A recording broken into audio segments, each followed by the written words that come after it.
Big Two-Hearted River, Part 1. This is a short story by Ernest Hemingway. The train went on up the track out of sight, around one of the hills of burnt timber. Nick sat down on the bundle of canvas and bedding the baggage man had pitched out of the door of the baggage car. There was no town, nothing but the rails and the burned-over country. The 13 saloons that had lined the one street of Seney had not left a trace. The foundations of the Mansion House Hotel stuck above the ground. The stone was chipped and split by the fire. It was all that was left of the town of Seney. Even the surface had been burned off the ground. Nick looked at the burned-over stretch of hillside where he had expected to find the scattered houses of the town, and then walked down the railroad track to the bridge over the river. The river was there. It swirled against the log spiles of the bridge. Nick looked down into the clear brown water colored from the pebbly bottom and watched the trout keeping themselves steady in the current with wavering fins. As he watched them, they changed their positions by quick angles, only to hold steady in the fast water again. Nick watched them a long time. He watched them holding themselves with their noses into the current, many trout in deep, fast-moving water, slightly distorted as he watched far down through the glassy convex surface of the pool, its surface pushing and swelling smooth against the resistance of the log-driven piles of the bridge.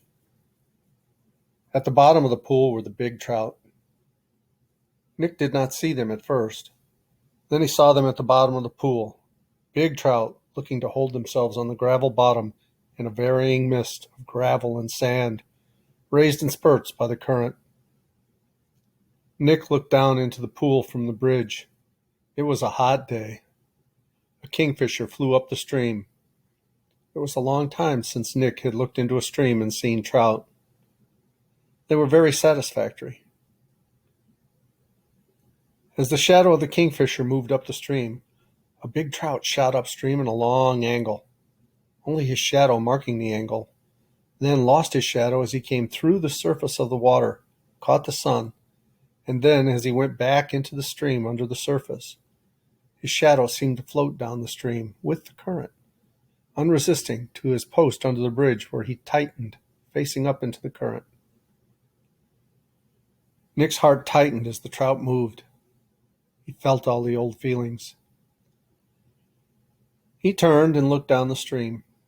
It stretched away, pebbly bottom, with shallows and big boulders, and a deep pool as it curved away around the foot of a bluff. Nick walked back up the ties to where his pack lay in the cinders beside the railroad track. He was happy.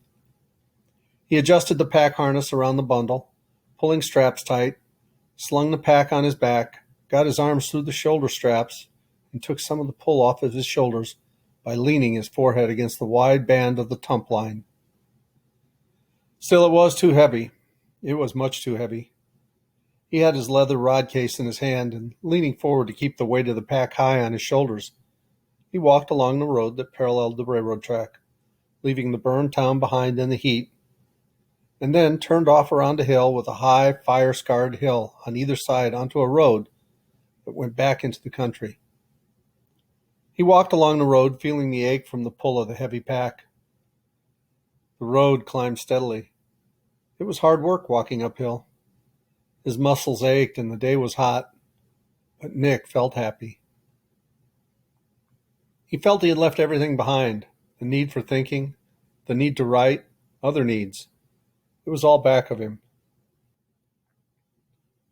From the time he had gotten down off the train and the baggage man had thrown his pack out of the open car door, things had been different. Seney was burned. The country was burned over and changed, but it did not matter. It could not all be burned. He knew that. He hiked along the road, sweating in the sun, climbing to cross the range of hills that separated the railway from the pine plains. The road ran on, dipping occasionally, but always climbing. Nick went on up. Finally, the road, after going parallel to the burnt hillside, reached the top. Nick leaned back against a stump and slipped out of the pack harness. Ahead of him, as far as he could see, was the pine plain. The burned country stopped off at the left with the range of hills. On ahead, islands of dark pine trees rose out of the plain. Far off to the left was the line of the river. Nick followed it with his eye and caught glints of the water in the sun.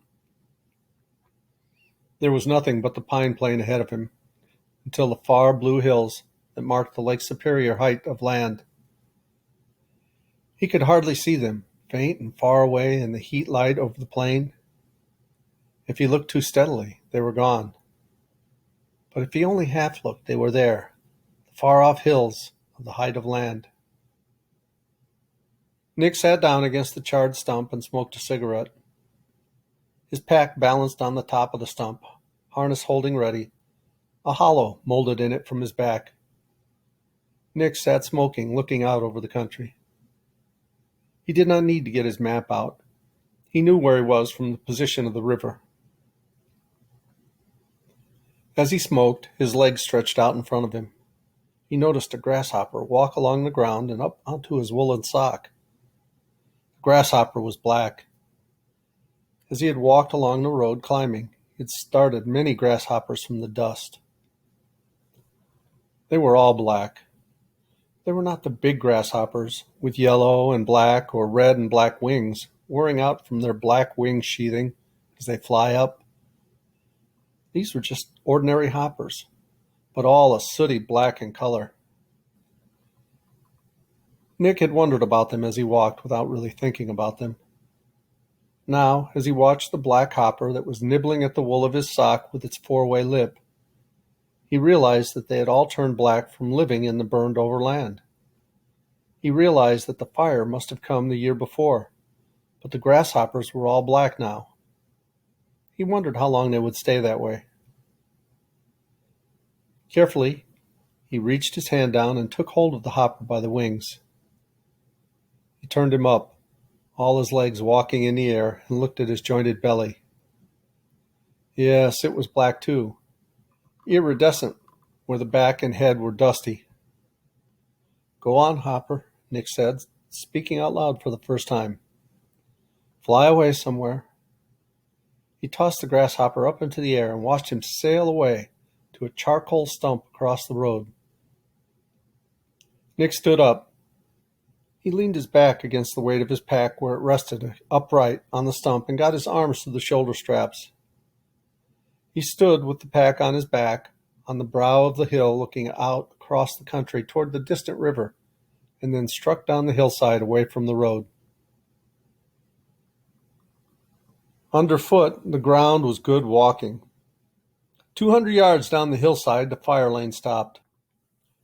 Then it was sweet fern growing ankle-high to walk through and clumps of jack pines, a long, undulating country with frequent rises and descents, sandy underfoot, and the country alive again.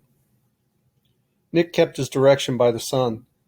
He knew where he wanted to strike the river, and he kept on through the pine plain, mounting small rises to see other rises ahead of him, and sometimes from the top of a rise a great solid island of pines off to his right or his left. He broke off some sprigs of the healthy sweet fern and put them under his pack straps. The chafing crushed it, and he smelled it as he walked. He was tired and very hot, walking across the uneven, shadeless pine plain.